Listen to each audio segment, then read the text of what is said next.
Welcome to this explainer. We're going on a journey today into some seriously ancient wisdom.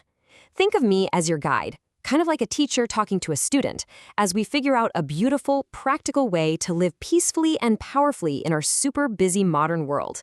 Whether you're a kid just figuring things out or an adult trying to find some calm, we're going to explore some of the universe's most amazing secrets together. So let's start with a pretty simple question. Have you ever felt, just really scared before a big test? Or maybe you've been totally confused about what the exact right thing to do is. We all face these moments where life feels like a giant, overwhelming challenge. It's perfectly normal to feel nervous, to have doubts, or just be unsure of which path to take. Well, thousands of years ago, there was this incredibly brave prince named Arjuna, and he was standing right in the middle of a massive battlefield, just wanting to give up. He felt exactly like you do when things get really, really tough. But his wise best friend Krishna stepped in as his teacher, his guru, and shared a profound secret with him about exactly how to face life's struggles. And you know what? That conversation became one of the most famous books in the whole world, the Bhagavad Gita. Let's dive right into part 1, the battlefield of life. Now, when we say battlefield, don't think of swords or chariots. Think of everyday challenges, like a really tough day at school, dealing with peer pressure, or struggling to learn something brand new. When the world gets super loud and scary, you might be wondering, can I just hide under my blankets and do nothing at all? Wouldn't it be so much easier to simply run away and avoid doing anything whatsoever, just to stay out of trouble? Well, Krishna gently explains that doing absolutely nothing, it's actually impossible. The Gita says no one can remain without action even for a moment. I mean, literally, even breathing, thinking, or just standing perfectly still, those are all actions. We're all part of nature, and nature is always, always moving. So since we absolutely cannot escape taking action, the real secret is learning how to act in a way that actually brings us joy and freedom. Which brings us to part 2, the secret of karma. You've probably heard this word thrown around before, right? But what is it exactly? Karma is actually the Sanskrit word for action. It literally means everything we do, say, or even think. Every single choice you make leaves a tiny little footprint in the universe. And this continuous, never-ending stream of actions, that is what we call karma. But here's a totally fair question we often ask ourselves. Why should I do my homework, or play a game, or help a friend if I don't get a prize for it? It's so incredibly easy to think we only need to try our best when there's a gold star, a big shiny trophy, or some kind of recognition waiting for us at the end of the finish line. And that is exactly where the magical key comes in, karma yoga. This means doing your duty, giving it your absolute best, selflessly, as a pure gift to the world without stressing over the reward. It's the path of selfless action, and let me tell you, it completely changes how we experience life. Just think about this beautiful quote. You have the right to do your work, but you should not worry too much about the results. Think about it like this. A painter creates way more beautiful art when they're simply enjoying the feeling of painting, right? Not when they are completely stressing out about winning an art contest. You're going to excel in school, or at your hobbies, or at work when you let go of constantly worrying about the grade and just enjoy the actual learning. Moving on to part 3, the cosmic cycle.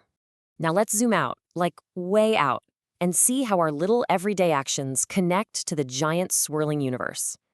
The ancient texts talk about this amazing concept called yajna. It's the universe's beautiful, continuous cycle of giving and receiving. Think about the actual science here. The sun freely gives its massive energy to the earth, totally without asking for a reward. The earth uses that exact energy to grow food for us. We eat that food to get strong, and then we keep the cycle going by offering our own good actions right back into the world. We are all so deeply connected in this incredible cosmic dance. Next up, part 4, finding your swadharma. But, how do you figure out what your specific actions should even be? To know exactly what good actions you're meant to give to the universe, you've got to discover your own special inner nature, and that means finding your swadharma. That's your unique duty and purpose, which is perfectly matched to your swabhav, your inner essence, your natural personality. Basically, it means you have a completely unique role in this world that absolutely nobody else can play. You are literally one of a kind, with a very specific purpose. This comparison perfectly nails it. Think of a fish. A fish's swadharma is to live and swim in water. In water, it's thriving, it's totally natural. Now imagine putting that fish in a bowl of milk. Even if milk seems richer or fancier, that fish is going to struggle. It just can't survive there because it's completely unnatural for it. It's the exact same for us. You absolutely must follow your own true path, guided by your own inner nature, and not waste time trying to copy someone else's. So the really crucial point here is comparing the types of actions we take. When we act selfishly, like only doing things just to get a reward or constantly stressing out about our grades or promotion, we literally fill our minds with fear and stress. But on the flip side, when we act selflessly, living in our swadharma and just purely enjoying the process of doing and learning, our minds become so perfectly calm, balanced, and deeply peaceful. And finally, part 5, planting good seeds.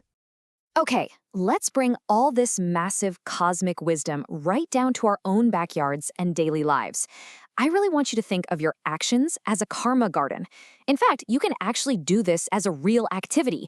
Get a small pot, put some soil in it, and every single time you do a good deed, maybe you help a friend out, tell the truth when it's hard, or share your things, you plant a beautiful little flower seed. Water it with kindness. Over time, you will literally watch your good karma grow and bloom into something so beautiful. What you put out into the world, you actively help grow. So let's wrap this up with some daily steps for a peaceful life pulled straight from the wisdom of the Gita. First off, always do your absolute best, but seriously, don't worry about the prize. Second, be brave. And remember, being brave doesn't mean you aren't scared. It just means doing the right thing even when your knees are shaking. Third, treat absolutely everyone equally, with love and respect. Fourth, never forget that the real you inside, your soul, is incredibly strong. And finally, go out and plant those good seeds of karma every single day. As you step back out onto your own everyday battlefield of life today, whether that's heading off to school, playing with friends, or dealing with a really tough situation at work, I want to leave you with one incredibly important question for your own self-discovery. Really think deeply about this. What good seed will you plant in the world today? Thank you so much for exploring this amazing cosmic secret with me. Get out there and keep planting those seeds.